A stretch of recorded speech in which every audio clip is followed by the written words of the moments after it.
Pada perkuliahan statistik inferensial kali ini, kita akan mempelajari tentang hipotesis. Nah, hipotesis berasal dari kata hypo dan tesis.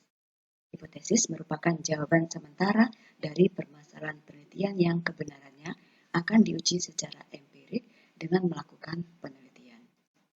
Ciri umum dari hipotesis adalah merupakan suatu kalimat pernyataan atau deklaratif, kemudian menggambarkan hubungan dari dua variabel atau lebih, merupakan jawaban sementara dari suatu permasalahan dan dapat dibuktikan secara empirik. Dasar penyusunan hipotesis ada teori, kemudian ada fakta-fakta empirik dari penelitian terdahulu, kemudian ada konsep atau teori imajinatif peneliti, yaitu berupa asumsi penelitian.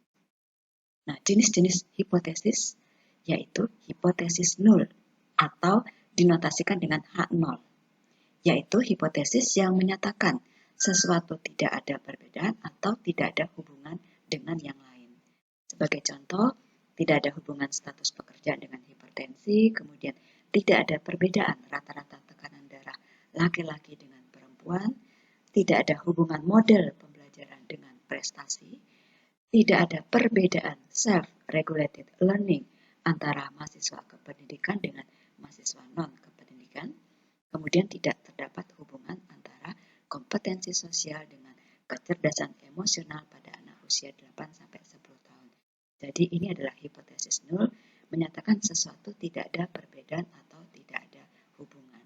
Nah, jenis hipotesis yang kedua yaitu hipotesis alternatif atau dinotasikan dengan HA, yaitu hipotesis yang menyatakan sesuatu ada perbedaan atau ada hubungan. Sebagai contoh, ada hubungan status pekerjaan dengan hipertensi, ada perbedaan tekanan darah laki-laki dengan tekanan darah perempuan, ada hubungan model pembelajaran dengan prestasi, ada perbedaan self-regulated learning antara mahasiswa kependidikan dengan mahasiswa non-kependidikan. Jadi ini adalah hipotesis alternatif atau HA, atau ada yang menotasikan dengan H1, yaitu hipotesis yang menyatakan sesuatu ada perbedaan atau ada hubungan dengan yang lain.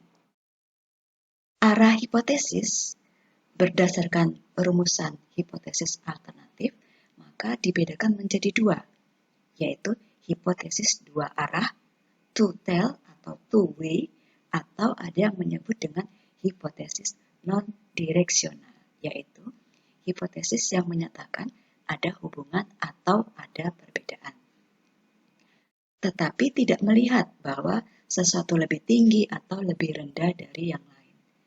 Bentuk formulasinya adalah H0 yaitu X sama dengan mu, kemudian HA atau hipotesis alternatif yaitu X tidak sama dengan mu. Nah, dalam mencari nilai Z pada tabel kurva normal, nilai alfanya itu nanti dibagi dua arah, yaitu kiri dan kanan. Sehingga nilai alfa itu akan menjadi setengah alfa.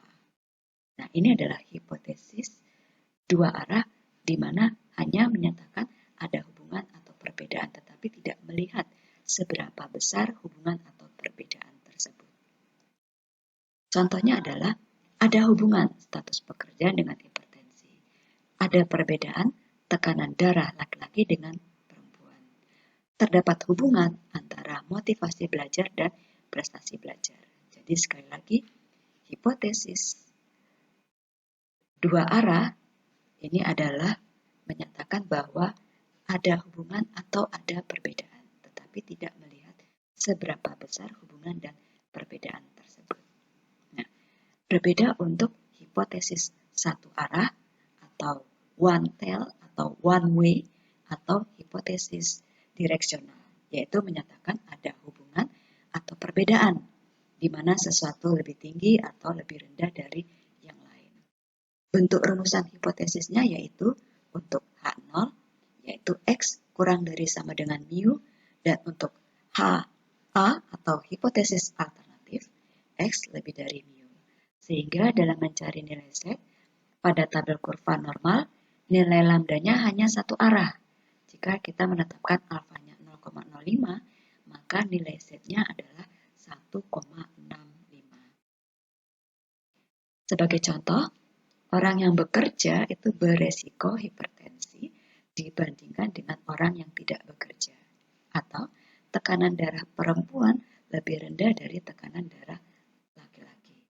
Atau motivasi belajar berkorelasi positif dengan partisipasi siswa di kelas. Jadi terlihat kita bisa mengukur seberapa tinggi atau seberapa rendah perbedaan atau hubungan tersebut. Dimana kalau contohnya motivasi belajar berkorelasi positif dengan partisipasi siswa, artinya semakin tinggi motivasi belajar, maka semakin tinggi partisipasi siswa. Nah, contoh hipotesis penelitian adalah kita bisa merumuskan H0 dengan suatu pernyataan, demikian juga dengan HA. Selanjutnya kita bisa menulisnya secara statistik dengan hipotesis H0-nya adalah mu1 sama dengan mu2. Kemudian kalau HA untuk hipotesis dua arah, mu1 tidak sama dengan mu2, sedangkan hipotesis satu arah ini adalah mu1 kurang dari mu2. Baik, itu materi hipotesis. Selamat mempelajarinya. Terima kasih.